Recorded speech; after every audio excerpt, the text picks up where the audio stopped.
ایک یتیم جو نہ لکھنا جانتا ہے نہ پڑھنا جانتا ہے، عرب کے ایک ایسے ماحول میں پیدا ہوا جہاں ایجوکیشن کا نام و نشان نہیں ہے، اور ابھی آپ کو ایک چھوٹی سی ریاست بھی پوری طرح نہیں ملی مدینہ کی، اس میں بھی چاروں طرف آپ کے دشمن۔ مسجد نبوی جتنی بڑی ہے نا، اب پورا مدینہ نبی کے دور میں اس سے چھوٹا تھا۔ سمجھ میں آ رہی ہے؟ جو مدینہ شہر تھا نا، آج جو مسجد نبوی ہے مدینہ شہر اس سے چھوٹا تھا۔ کوئی ماہر آدمی ہو نا، آپ کو بتائے گا مسجد نبی کے اندر یہاں حضرت ابو بکر کا گھر تھا، یہاں حضرت عمر کا گھر تھا، یہاں حضرت ابو ہریرہ آیا کرتے تھے، یہاں یہ ہوتا تھا، یہاں پوری مسجد نبی کے اندر پوری مدینہ کی تاریخ ہے۔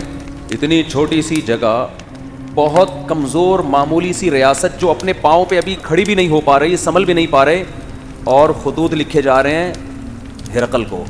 ہے بھائی، خطوط کس کو لکھے جا رہے ہیں؟ بڑے بڑے ملکوں، اس وقت ایسے جیسے رشیا، امریکہ اور برٹش، ان حکومتوں کو خطوط لکھے جا رہے ہیں۔ اس میں کیا کہا جا رہا ہے؟ انی رسول اللہ علیکم جمیعا، مجھے گاڈ نے میسنجر بنا کے بھیجا ہے کہ اس کی طرف۔ آپ کہتے ہیں جب اللہ کو اللہ کہا جائے گا تو گاڈ کیوں کہہ رہے ہو پھر بار بار؟ گاڈ اس لیے کیونکہ یہ لفظ گوروں کے لیے بھی ایکسیپٹیبل ہے نا۔ گاڈ کو تو وہ بھی مانتے ہیں نا، اللہ کو نہیں مانتے، گاڈ کو تو مانتے ہیں نا، تو اس لیے میں گاڈ کا لفظ استعمال کر رہا ہوں۔ اب میں آپ سے ایک بات عرض کر رہا ہوں کہ دنیا میں اس سے بڑے سفیر کی کوئی مثال مل نہیں سکتی، جو دعویٰ بھی کر رہے ہیں اللہ کی طرف سے تمام انسانوں کا رسول، اور اس دعوے پر عمل بھی کر کے دکھا رہے ہیں۔ بڑے بڑے بادشاہوں کو خطوط لکھ رہے ہیں۔ بعض بادشاہوں نے جب آپ کا خط دیکھا تو اسے پھاڑ دیا۔ آپ نے فرمایا اللہ اس کے اسی طرح ٹکڑے کرے گا جس طرح اس نے میرے خط کو پھاڑا ہے۔ آپ کہہ سکتے ہیں بھائی کسی کے خط کو پھاڑنے پر اتنی بڑی بد دعا کیسے دی جا سکتی ہے؟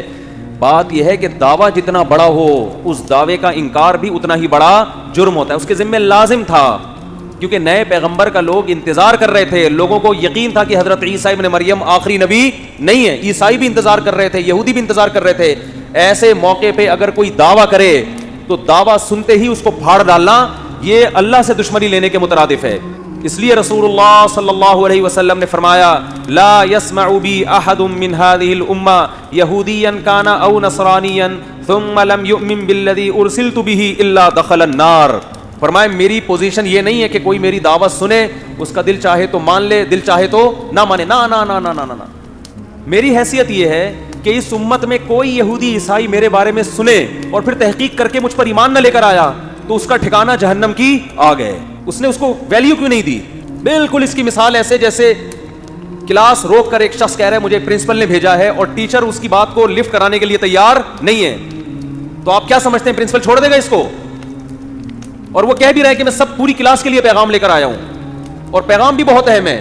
آج لبرل لوگ اعتراض کرتے ہیں نا، یہ کیا بات ہے محمد صلی اللہ علیہ وسلم پر کوئی ایمان نہ لے کر آئے تو جہنم میں جائے گا، اتنی سی باتوں پہ جہنم، یعنی وہ کہتے ہیں نا یہ لوگ ذرا سی بات پہ کہاں پھینک رہے ہوتے ہیں جہنم میں ڈال۔ بھائی اتنی سی بات ہے نہیں، کیونکہ دعویٰ یہ کہ مجھے خدا نے بھیجا ہے۔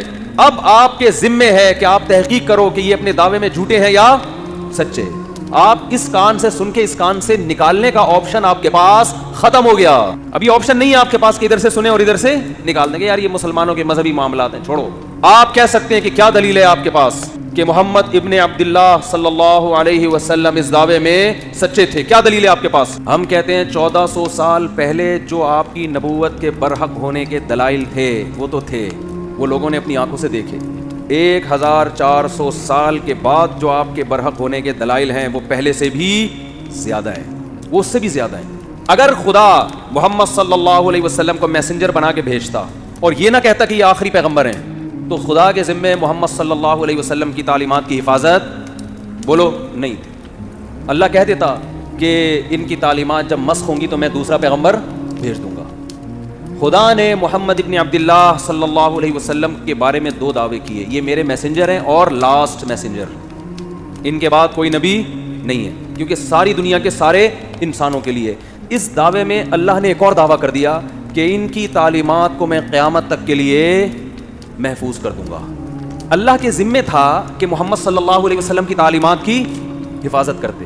یہ حفاظت خود اس کی دلیل ہے کہ محمد صلی اللہ علیہ وسلم لاسٹ میسنجر آف گاڈ ہیں، ورنہ کسی یتیم جو نہ لکھنا جانتا ہو نہ پڑھنا جانتا ہو، اس کی تعلیمات کی اللہ کی قسم اسباب کی دنیا میں ایسی حفاظت کا انتظام اس زمانے میں تو ممکن ہی نہیں تھا، ناممکن، اور اس زمانے میں بھی اتنا پروٹوکول ملنا کسی کو ممکن نہیں ہے۔